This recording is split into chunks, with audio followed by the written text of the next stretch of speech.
He was singing. He was certain. He knew that would happen. That's what faith is about. It's not about believing. It's about knowing.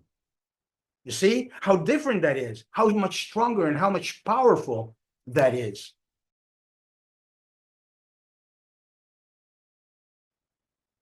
When we talk about faith, we automatically think about something that is religious or spiritual. Now, that's quite normal. Why? Because the spiritual realm of our reality is at a much higher level than our physical material level. Okay, so we don't have to question the material level. Things are, they either are or they're not. So, do I have to have faith that tomorrow the sun will rise again? I know that will happen. I mean, it has happened for the past 5 billion years. I see no reason why it shouldn't be the same tomorrow, and stuff like that. But in faith, when it's the faith at a spiritual level, it's a little different because you don't have things that we can touch, you can see. Okay, so we start believing. But believing is not the answer. You have to make the experience. Now, I'll talk about this, and that's very important. If you want to have faith, you must have, well, some kind of experience. Otherwise, it won't work. Belief alone will not work. So, in the Torah, which is the original, okay, that same episode, it says something a little different. It's the same thing, the same scenario, everything, just the same. And God tells Moses to open up his arms with the staff, etc. But the waters do not open up right away, not immediately anyway. When a man, Nachshon, saw what was going on, he didn't wait for the water to open. He just dove into it. Well, he walked into it. He didn't wait, and he was singing. And he was slowly going, going adrift to the middle of this, towards the middle of the sea. And the water got up to his ankles, then to his knees, to his hips, to his stomach, to his chest, to his throat, and he was still singing until the water didn't get to this point. He didn't sing anymore, but the water still rose. He was still going on until the water reached his nostrils. Only at that moment did the water open up, and the sea split, and the Jews and the Hebrews were able to walk through, a dry land until the other side of the sea. Now, this is important because this is what faith is. Nachshon, if he had only believed, yeah, I think it might happen, so why not give it a try? it wouldn't have worked, right? He was singing, he was certain, he knew that would happen. That's what faith is about. It's not about believing, it's about knowing. You see how different that is, how much stronger and how much powerful that is. He knew that the water would have split, and that's exactly what happened. Now, how do we get this in our reality? What happened? What do we have to do?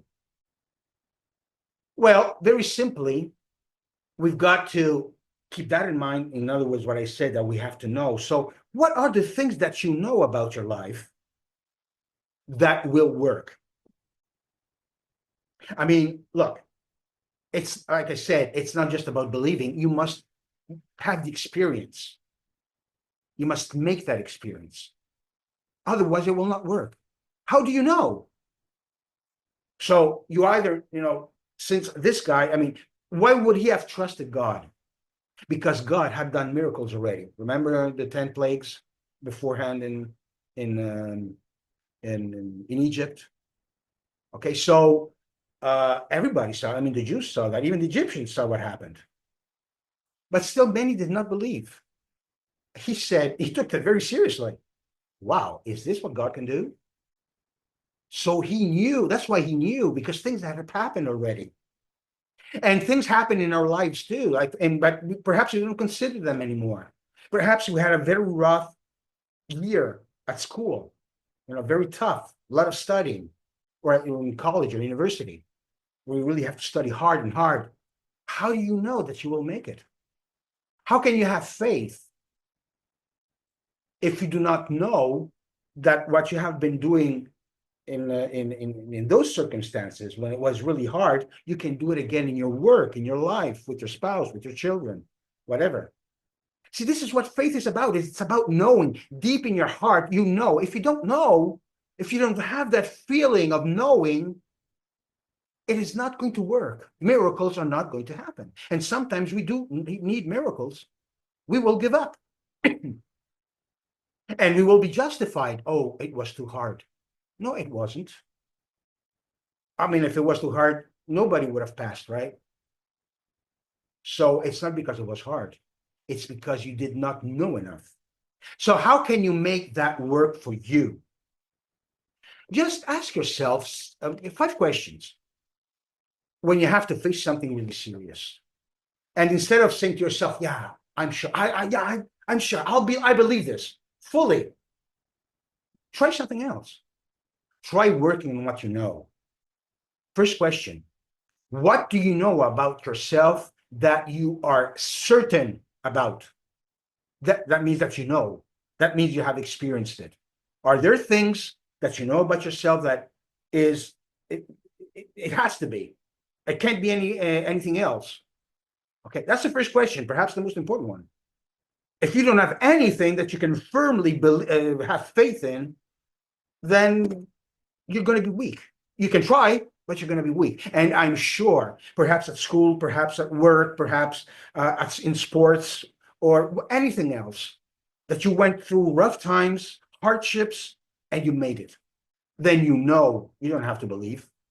The second thing is, what are the most important achievements of your past that you know that you can do again? If you did it once, you can do it again. Perhaps it's not the same thing, but it can be similar in its characteristics or in its hardships, okay, which are quite similar. Then you know, I've gone through that, I can go through this.